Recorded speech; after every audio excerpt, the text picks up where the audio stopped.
Bertemu lagi dengan Aiko Nana dalam program Ruang Publik Web TV.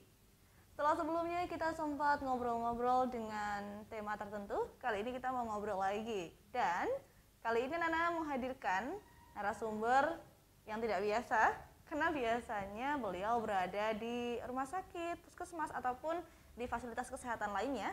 Tapi sekarang kita hadirkan nih di studio Web TV. Selamat pagi Ibu. Pagi Mbak Nana. Sehat pastinya ya Bu ya? Alhamdulillah sehat. Mbak Nana sehat nggak Mbak Nana? Alhamdulillah sehat pastinya Alhamdulillah. ya. Nah, kita kenalan dulu sama Ibu cantik ya, yang jilbab merah jangan sampai lepas ya. Beliau adalah Ibu Natalia Haryati, SGZRD, atau panggilan lengkapnya panggilan biasanya Ibu AA ya Bu? Betul. Iya. Gimana nih kok Natalia Haryati dipanggilnya Ibu AA Bu? Itu filosofinya adalah memudahkan orang memanggil. Oh jadi iya betul sekali. Gitu. Oh Natalia itu kepanjangan Mbak. Iya jadi betul. Cukup itu aja. Iya.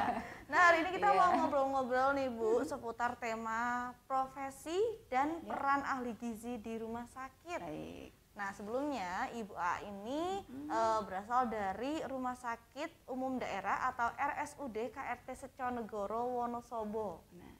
Nah Bu, RSU atau rumah sakit nih biasanya kan banyak bidang ya Bu ya di dalam sebuah rumah sakit. Termasuk salah satunya adalah bidang gizi. Nah ngomong-ngomong soal bidang gizi nih Bu, kita tuh pengen tahu dulu sebenarnya apa sih bidang gizi itu di dalam sebuah rumah sakit ataupun fasilitas kesehatan lainnya? Ya, kira-kira ada di mana gitu ya Mbak Iya. ya? Ya, jadi kalau di RSUD Seconegoro instalasi gizi namanya. Jadi kita melakukan pelayanan gizi di mana ada sebuah instalasi yang ada di Rumah Sakit Seconegoro yang bernama instalasi gizi. Jadi lingkup besarnya adalah rumah sakit di mana di dalamnya ada banyak instalasi-instalasi yang bertujuan sama untuk melayani pasien-pasien, untuk melayani konsumen kami. Nah, salah satu peran untuk bisa menyembuhkan adalah instalasi gizi ada di situ. Jadi instalasi gizi di rumah sakit banyak. Ada rawat inap, instalasi gawat darurat, instalasi rawat jalan, dan kami menjadi salah satu bagian dari instalasi yang ada di rumah sakit. Kemudian ada instalasi gizi. Kira-kira apa tadi Mbak pertanyaannya Mbak? Apa bidang gizi itu? Ya. Terus juga siapa aja sih Bu yang ada di dalam bidang gizi itu? Jadi perannya adalah melakukan pelayanan gizi yang ada di rumah sakit. Tujuannya adalah untuk memberikan status kesehatan yang optimal kepada pasien-pasien kami, pada konsumen kami, karena kebetulan di rumah sakit berarti konsumennya adalah pasien rawat jalan dan rawat inap. Nah, ya jadi tugas kami adalah memberikan status gizi yang optimal, status kesehatan yang optimal untuk pasien-pasien yang ada di kami. Status gizi, status kesehatan yang optimal. Betul. Itu jadi, gambarnya seperti apa sih Bu? Ya, jadi betul-betul sehat. Tidak, jadi ketika misalnya pasien datang dengan berbagai macam keluhan, dengan berbagai macam penyakit, dokter adalah sebagai penanggung jawabnya. Tetapi untuk bisa dokter menyembuhkan itu perlu bantuan dan perlu kerjasama dengan profesi-profesi yang lain. Salah satunya adalah peran gizi ini. Nah, kemudian yang ada siapa saja yang ada di situ? Tadi kan Mbak Nana bertanya seperti itu aja juga. Yang ada di situ satu adalah ahli gizi. Pimpinan instalasi gizi adalah seorang ahli gizi. Terus kemudian yang bekerja sama yang ada di instalasi gizi itu ada pramu masak, ada pramu saji. Jadi kalau Mbak Nana mungkin pernah ke rumah sakit, terus ada yang bawa makanan gitu ya. Betul. Jadi yang membawa makanan itu pramu saji. Tetapi ketika pramu saji membawa makanan, atas peran siapa? Ya kan? Ada di balik layarnya itu siapa yang saja. Masak dulu. Betul. Jadi lalu ada juga yang merumuskan seperti itu ya Bu ya. Pasien ini misalnya keluarganya Mbak Nana atau kenalannya Mbak Nana mendapatkan makanan yang seperti ini, itu kok bisa mendapatkan yang seperti ini? Itu beda-beda ya antara setiap pasien ya? Betul. Jadi tugas ahli gizi lah yang di situ. Dengan keluhan yang apa misalnya hipertensi misalnya, keluhan hipertensi.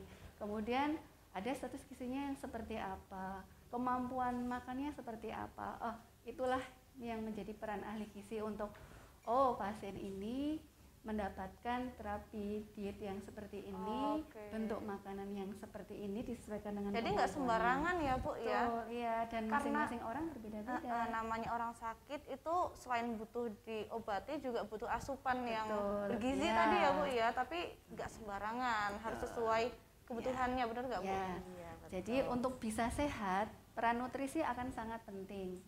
Obat saja tidak cukup, tapi kondisi status gizi yang bagus, kondisi nutrisi yang bagus itu sangat besar untuk memberikan proses kesembuhan yang lebih cepat kepada pasien-pasien yang ada di situ. Dan itulah tugasnya para Ahli gizi yang ada di rumah sakit. Oke. Jadi tidak hanya sekedar sembarangan makanan yang disajikan, tetapi itu sudah melalui proses hitung-hitungan dari mulai pengkajian. Pakai hitung-hitungan juga ya Bu ya? Betul Mbak. Wah, ada rumusnya ya Bu ya? Ada rumusnya. Jadi ada pelajaran hitung-hitungan dan matematika juga gitu di situ ya. Jadi nggak sembarangan nih Bu. Jadi seorang Betul. ahli gizi itu harus benar-benar merumuskan, dan tentunya itu nggak diterapkan di rumah sakit saja, tapi di rumah juga pasti menerapkan seperti itu ya Bu ya? Seorang ahli gizi harusnya begitu. Iya. Bisa. Itulah kenapa kalau misalkan orang sakit dirawat di rumah sakit atau puskesmas atau fasilitas kesehatan lain, ada penanganan khusus dalam pemberian asupan makanannya, Ya, karena ada ahli gizi di dalamnya, Ya. seperti itu ya Bu ya. Nah, selain dari tadi kan jadi kita udah tahu ya Konco Web TV ada apa sih bidang gizi di sebuah fasilitas kesehatan, terus tugasnya ngapain dan juga siapa saja yang ada di dalamnya.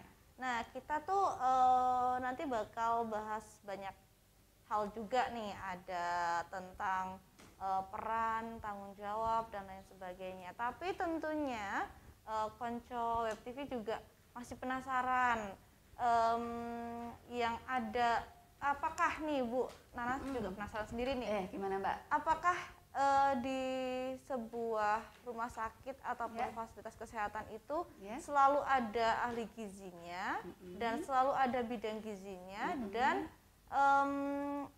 tugasnya setiap hari juga selalu setiap saat standby gitu ya Bu ya untuk masak dan lain sebagainya. Iya, jadi di mana ada sebuah fasilitas kesehatan yang melakukan proses penyembuhan yang ada di situ, proses sana membutuhkan seorang ahli gizi dan membutuhkan layanan gizi. Ya, jadi di sana ahli gizi atau pelayanan gizi yang ada di rumah sakit atau puskesmas misalnya itu punya peran sendiri yang ada di situ. Misalnya di rumah sakit, ruang lingkup di rumah sakit itu untuk melakukan pelayanan gizi yang tadi disebutkan Mbak Nana kan, satu, melakukan pelayanan gizi rawat inap, yang kedua melakukan pelayanan gizi rawat jalan, yang ketiga penyelenggaraan makanan. Nah, ini erat kaitannya dengan mungkin yang lebih dikenal oleh Bapak Ibu semuanya adalah makanan, ya. Dan yang keempat adalah melakukan penelitian dan pengembangan gizi. Gitu. Jadi di klinik, di rumah sakit, di puskesmas ada layanan gizinya. Selalu ada dan tentu sangat Dibutuhkan, memperhatikan ya Bu ya, sangat untuk memperhatikan komprehensif penyembuhan, Iya. ya, untuk mencapai status kesehatan yang optimal itu tadi.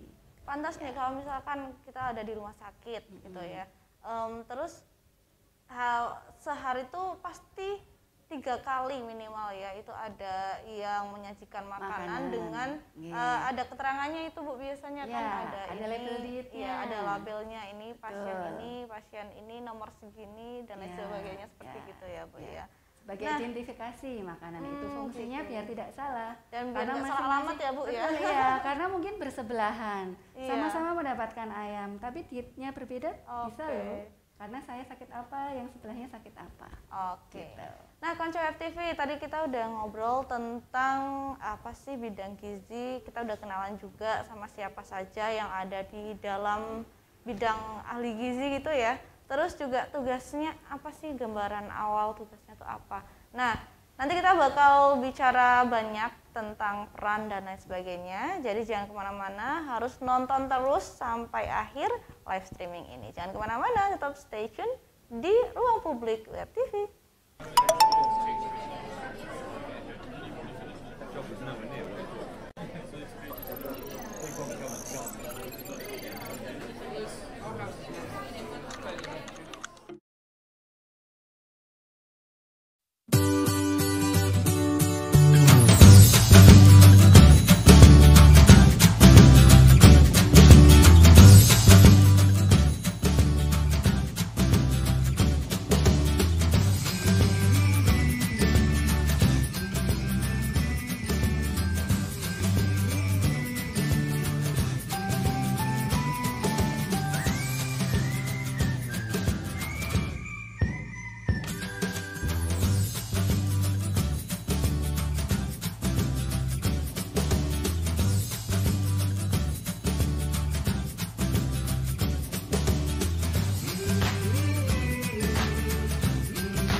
Konco Web TV masih bersama Aiko Nana dalam program Ruang Publik Web TV. Dan Nana nggak sendirian karena Nana masih ditemenin oleh Ibu AA yang cantik jelita. Oh, dari mana Mbak? Kan pakai masker nih Mbak. Oh iya, tapi dari pancaran matanya aja udah menggambarkan bahwa Ibu AA tuh cantik sekali. Mbak Nana tidak kalah cantiknya Mbak. Aduh, aduh. Nah, Konco Web TV tadi kita udah ngobrol sama Ibu AA tentang gambaran dasar bidang gizi di sebuah fasilitas kesehatan, termasuk sedikit tentang ahli gizinya ya. Nah, mungkin tadi ada Konco Web TV yang belum sempat nonton dari awal, kita mau singgung sedikit lagi nih tentang tugas dan juga tanggung jawab dari seorang ahli gizi dalam sebuah fasilitas kesehatan, Bu. Buat konco-konco yang mungkin tadi belum nonton dari awal gitu ya. Jangan lupa salam sehat. Oh iya. Sehat bersama Sejanegoro. Oke, gimana salam sehat bersama Sejanegoro. Oke. Di rumah ikutin ya. Ya, terima kasih Mbak Nana. Ibu-ibu, mbak-mbak yang ada di rumah. Jadi ahli gizi yang ada di rumah sakit mempunyai peran khusus untuk memberikan pelayanan gizi. Tujuannya sama dengan yang lain adalah memberikan status kesehatan yang optimal. Jadi untuk bisa sehat tidak bisa meninggalkan gizi. Oh, betul. Untuk menjadi sehat tidak bisa meninggalkan makanan. Jadi dengan makanan kita bisa sehat. Dengan makanan yang tepat, kita bisa sehat. Nah, tugas kami ahli gizi baik di rumah sakit atau di mana adalah bersama-sama masyarakat untuk bisa sehat bersama makanan. Wah. Untuk bisa mencapai status kesehatan yang optimal. Nah, Bu, ngomong soal makanan nih tadi karena tadi disinggung soal makanan ya. Nana pengen tanya juga nih. Sebenarnya apa sih Bu yang membedakan antara penyajian makanan ataupun gambaran dasarnya nih kalau orang awam pastinya kan sama-sama makan di rumah sakit ataupun di tempat lain atau di restoran dan lain sebagainya kan sama-sama makan, sama-sama dimasak, terus ngapain gitu, bedanya apa gitu. Nah, Nana pengen tanya nih, apa sih Bu peran mendasar yang membedakan proses penyelenggaraan makanan yang ada di rumah sakit dengan di tempat-tempat lain? Baik, jadi ketika menyampaikan topiknya adalah pelayanan gizi tidak bisa lepas dari makanan, karena kami menyajikan itu dan bersama makanlah kita bisa sehat. Nah, perbedaannya apa? Apa sih masak-masak di warung makan, di restoran, di rumah sakit? Yang membedakan adalah ketika kita melakukan proses penyelenggaraan makanannya dari mulai diterima, kemudian dipersiapkan, kemudian diolah, kemudian diporsikan. Prosesnya itu harus memperhatikan keamanan panganannya. Keamanan makanannya itu harus diperhatikan. Jadi yang mengolah harus menggunakan standar-standar khusus, makanannya juga harus menggunakan standar-standar khusus, sampai kemudian diporsikan pun harus menggunakan standar khusus dan menggunakan standar gizi, standar diet yang di restoran tidak dilakukan ini. Betul. Jadi satu, makanan harus aman.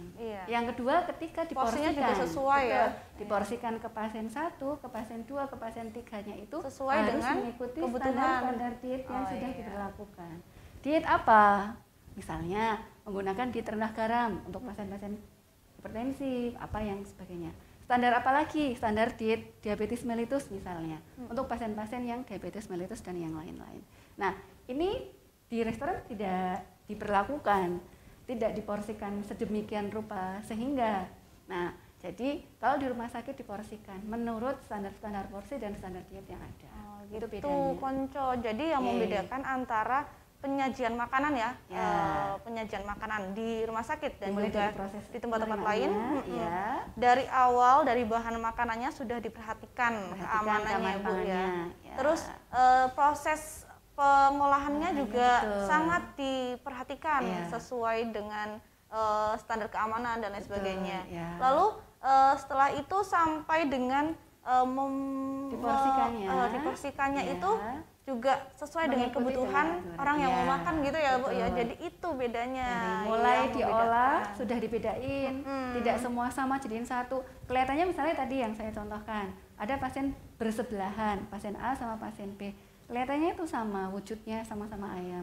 Tetapi ketika dietnya berbeda, Bisa dari berbeda, diolah ya? sudah dimulai dibedakan, sampai kemudian diporsikan Mungkin juga sudah seperti mulai dibedakan. ada yang digoreng saja atau direbus dan lain sebagainya, seperti itu ya Bu ya. Nah, ngomong-ngomong tadi kan ada standar-standar, Ibu menyebutkan tentang standar-standar tertentu. Nah, sebenarnya gimana sih Bu proses asuhan gizi yang terstandar itu seperti yang apa? Ya, jadi dalam lingkup besar ahli gizi salah satu bagian dari pelayanan asuhan yang ada di pasien.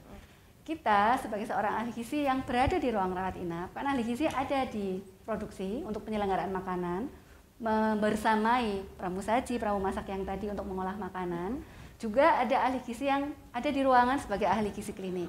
Ahli gizi klinik ini bertugas, berperan dan punya kewenangan untuk melakukan asuhan gizi. Nah, pemberian asuhan gizi yang terstandar itu dimulai dari pengkajian. Jadi pasien datang, dikaji. Misalnya siapa Mbak nih, kenalannya Mbak Nana datang. Si A misalnya. Datang, kemudian ditanyain. Satu, ada kesulitan makan apa tidak? Gitu. Keluhannya apa? Kalau kayak alergi gitu juga ditanyakan betul. ya Bu ya? Ada punya riwayat alergi makanan tidak? Jadi ditanyain sampai seperti itu. Kemudian ketika sudah ditanyain seperti ini, ada informasi-informasi yang kita dapatkan. Dilakukan pengajian, dikaji, kemudian dikaji itu. Kemudian kita bisa menegakkan diagnosa gizinya apa. Bapak ini ternyata tensinya tinggi misalnya. Punya riwayat makan yang jeroan banyak dan sebagainya. Ternyata riwayat tensinya juga banyak. Berarti dengan membuatkan diagnosa ini misalnya penurunan kebutuhan natrium sesuai dengan itu.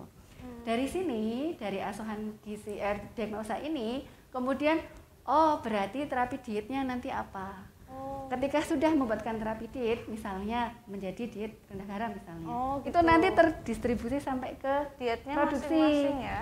Jadi Bapak ini menggunakan diet ini, nanti diorderkan. Iya. Ya, dari rawat inap nanti memesankan ya? ke produksi, iya. Itu bayarnya COD nggak Bu?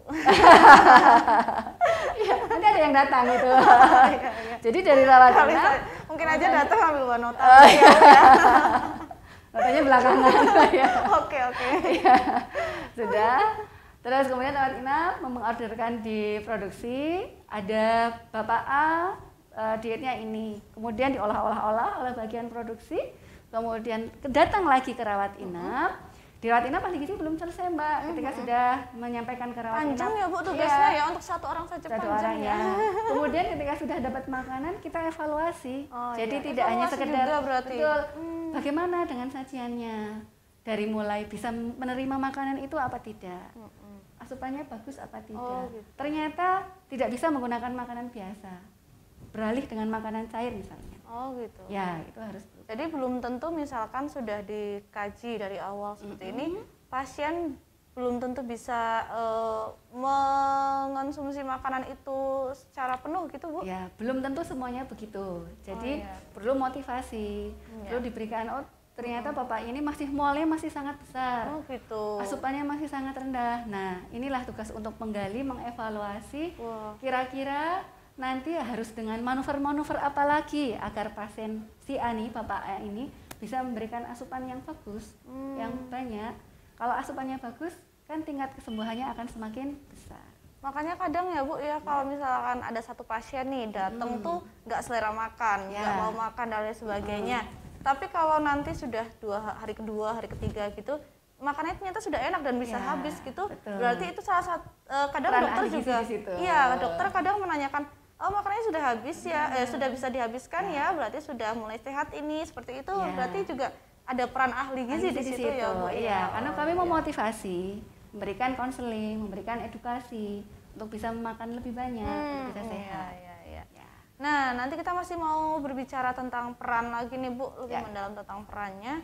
Kalau tadi sudah tentang proses asuhan gizi terstandar, kita nanti mau bahas tentang peran ahli gizi dan juga yang lainnya. Jadi harus stay tune di Web TV karena nanti kita bakal balik lagi setelah jeda pariwara yang berikut ini. Jangan kemana-mana, tonton Web TV.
masih hadir untuk menemani Konco Web TV di rumah saja dan juga di kantor saja. Jangan main kemana-mana ya, masih pandemi. Dan Aiko Nana bersama Ibu Natalia Haryati atau Ibu AA masih standby di sini tentunya ya Bu ya. Ya. Nah kita tadi udah banyak ngobrol nih tentang gambaran umum apa sih ahli gizi itu, siapa sih ahli gizi itu, apa sih bidang gizi di rumah sakit, dan banyak lagi sampai ke proses asuhan gizi terstandar. Tadi sudah dicontohkan ya Bu ya.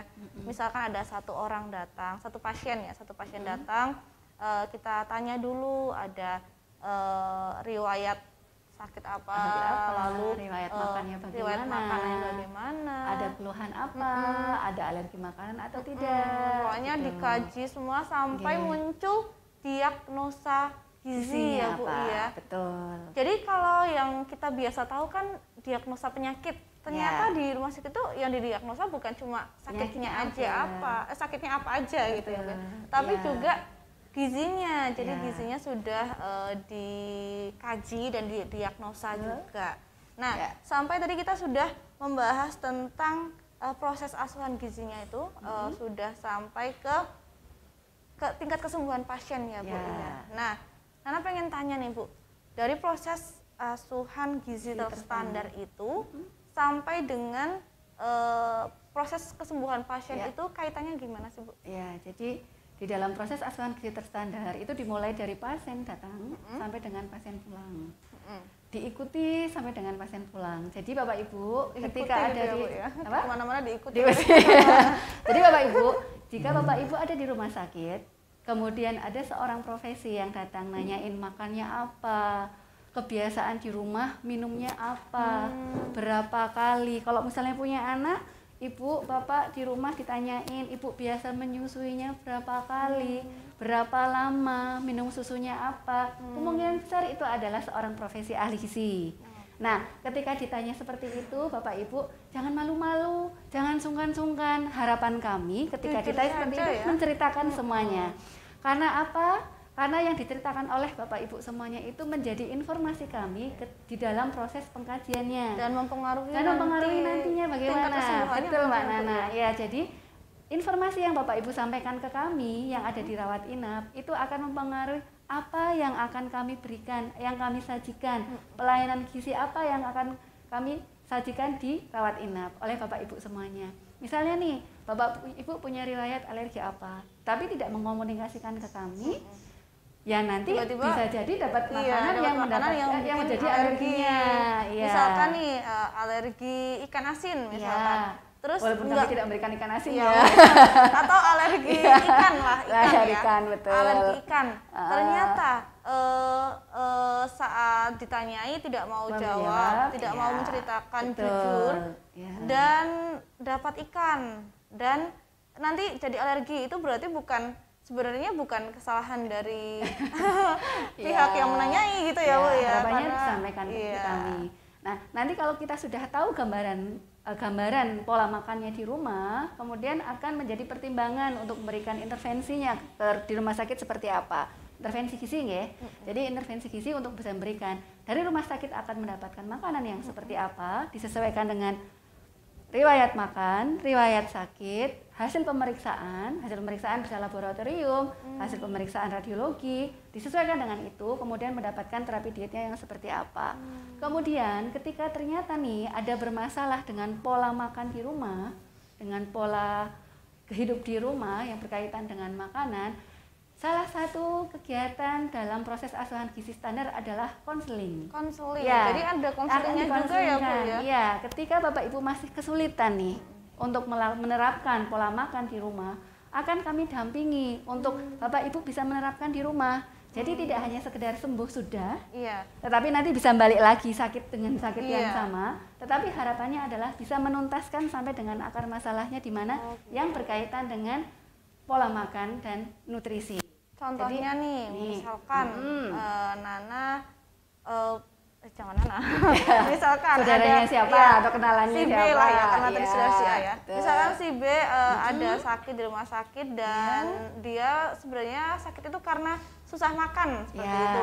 Dan sampai dia ingin tidak susah makan, ingin makannya tuh gampang gitu, bisa ada konselingnya gitu ada, ya Bu? Betul, iya. Jadi nanti akan digali dari proses pengkajian tadi, kemudian akan muncul problemnya apa, kemudian problem itu akan digali juga, akar masalahnya apa, penyebabnya apa. Nah dari sinilah kemudian akan dilakukan proses konseling gizi yang dilakukan oleh ahli gizi untuk sama-sama menghilangkan penyebab-penyebab itu agar masalahnya hilang. Nah, ketika sudah ketemu penyebabnya, dikonseling bersama-sama, kemudian kita membuatkan jalan-jalan menuju untuk solusi menyelesaikan masalahnya, kemudian bisa menerapkan di rumah. Bisa jadi Bapak Ibu ketika pulang itu belum tuntas, ketika pulang masih membutuhkan edukasi lagi.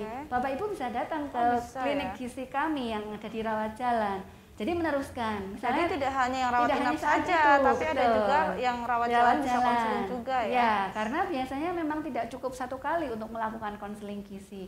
Contohnya pada kasus diabetes mellitus atau penyakit gula. Iya, itu karena harus ada keberlanjutan ya Bu. Betul. Jadi harus selalu terkontrol rutin dan harus edukasi rutin, konseling rutin. Bisa jadi pada saat itu, oh ya saya paham, tapi ketika di rumah menghadapi banyak sekali makanan, banyak sekali hidangan, belum kalau saya harus kondangan, saya bingung makanan ini boleh dimakan tidak, gitu. Betul, ini aman tidak untuk kesehatan saya. Nah, pertanyaan-pertanyaan ini bisa dibantu oleh kami di Klinik Gizi Rawat Jalan Rumah Sakit Dijonegoro. Jadi Bapak Ibu bisa datang lagi, walaupun tidak opnam, bisa kami layani secara rawat jalan. Tinggal mendaftar untuk di sana, bisa konsultasi bersama-sama. Harapannya dengan seperti itu, kita bisa menyelesaikan bersama yang menjadi penyebabnya, problemnya apa, dan problemnya bisa teratasi. Untuk sampai masalah-masalah gizinya, ya tentunya. Nah, untuk mengetahui sampai penyebab seperti apa, ini membutuhkan informasi yang lengkap dari Bapak Ibu semuanya. Di samping untuk pemeriksaan-pemeriksaan yang lainnya, pemeriksaan-pemeriksaan penunjang seperti tadi disampaikan, pemeriksaan laboratorium, pemeriksaan radiologi dan sebagainya. Jadi butuh untuk pemeriksaan-pemeriksaan itu. Wah, ternyata ini sangat memberikan wawasan baru ya buat Nana dan juga Konco TV pastinya. Dan ternyata di sebuah rumah sakit itu ada ahli gizi, ada bidang gizi yang memikirkan gizi seorang pasien dari awal sampai akhir, bahkan sampai sudah pulang, sudah tinggal kontrol-kontrol aja ya, nggak nginep di rumah sakit lagi, itu masih diperhatikan gitu. Luar biasa ya. Tidak hanya segera sakit yang kelihatan sakit saja ya, yang merasa sehat tetapi saya pengen sehat pun bisa datang ke kami. Atau misalnya untuk gizi tumbuh kembangnya, untuk anak-anak, bayi dan balita. Oh iya, oke. Nah, sebenarnya masih banyak banget nih yang pengen kita omongin ya, tapi mungkin di episode berikutnya ya Bu ya. Bisa, dengan senang hati Mbak Nana. Iya, siap, karena ini waktunya terbatas juga. Habis ini jangan lupa pada sholat Jumat ya bagi yang cowok-cowok muslim. Nah, kita mau masuk ke kesimpulannya nih Bu, karena tadi kita udah ada 3 sesi, ngobrol banyak. Nah, kesimpulannya apa sih Bu dari pembahasan kita kali ini? Ya, satu, bahwa peran ahli gizi sangatlah penting di rumah sakit. Yang kedua, jangan ketika Bapak Ibu ada ke rumah sakit, jangan pernah meninggalkan makanan. Jadi kadang-kadang ada yang masih merasa saya sehat kalau saya sudah minum obat saja, tetapi makannya tidak diperhatikan. Nah, agar paripurna, agar menjadi optimal, tidak hanya obat, tidak hanya kontrol ke dokter rutin, tapi harus memperhatikan makanan untuk bisa mencapai status kesehatan yang optimal. Yang pertama itu. Yang kedua, Rumah Sakit Umum Dijonegoro itu aman buat pasien-pasien yang datang ke kami. Jadi datanglah ke kami, dan ketika punya masalah gizi, punya permasalahan pola makan, atau untuk mempertahankan status gizi yang optimal, kesehatan optimal, bisa datang ke kami. Dari mulai manusia lahir, daur kehidupan dari bayi sampai kemudian geriatri atau lansia, kan itu punya permasalahan sendiri tuh. Datanglah ke kami untuk bagaimana menjaga kesehatan selalu terjaga kesehatannya. Jadi tidak harus merasa sakit dulu baru Iya, datang ke betul, kami. betul. Ya, Lebih kalau baik bisa, mencegah daripada ya, mengobati ya, Bu, kalau ya. bisa jangan sampai sakit baru Iya, datang ke kami. betul. Jadi datanglah kami bagaimana sih agar mau dimulai dari Jadi anak tumbuh misalkan kembang. Nana Ya. sehat nih, belum merasa sakit tapi pengen konsultasi gitu bisa juga ya, Bu? Bisa. Dimulai dari itu, misalnya punya bayi, Iya. dari mulai ASI seperti apa memberikan ASI-nya, kemudian MPASI-nya untuk anak-anaknya, untuk remajanya biar tidak Sampai yang anemia. sudah lansia pun Betul. bisa. Kemudian yang dewasa sampai lansia agar ketika di usia lansia pun tetap selalu sehat. Sehat Itu kan pastinya. tidak bisa meninggalkan makanan, tidak Iya. bisa meninggalkan nutrisi. Nah, itu bisa datang ke kami tanpa harus merasa sakit dulu. Iya. Apalagi yang sudah merasa sakit. Jadi bagaimana Jangan caranya agar menyepelekan sehat. makanan ya, Bu, Jangan ya. menyepelekan makanan. Jadi, itu bersama kami. Nanti kita bersama-sama untuk Karena mencapai ada ahli gizi yang siap ya, mendampingi pastinya.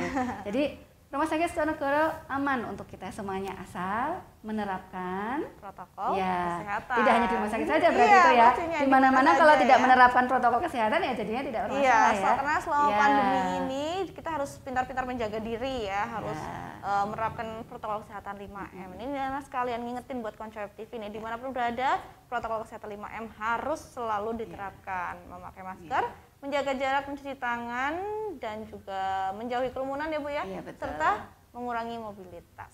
Ya. Nah, Ibu terakhir Mm-mm. ada yang ingin disampaikan, pesan, kesan untuk Konco Web TV? Ya.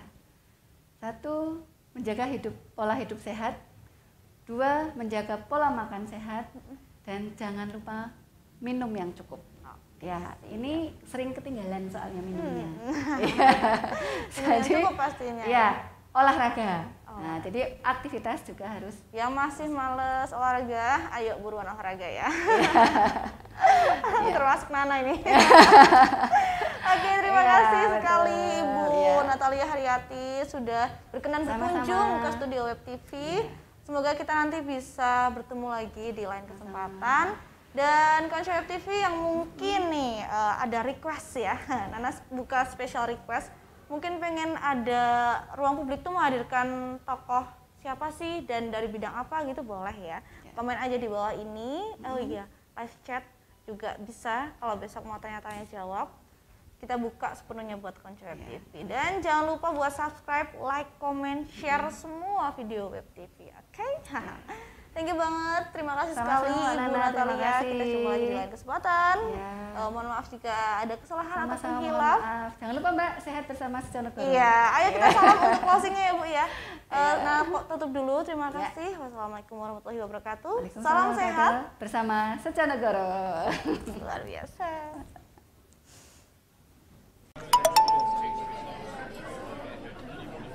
저 무슨 하면요?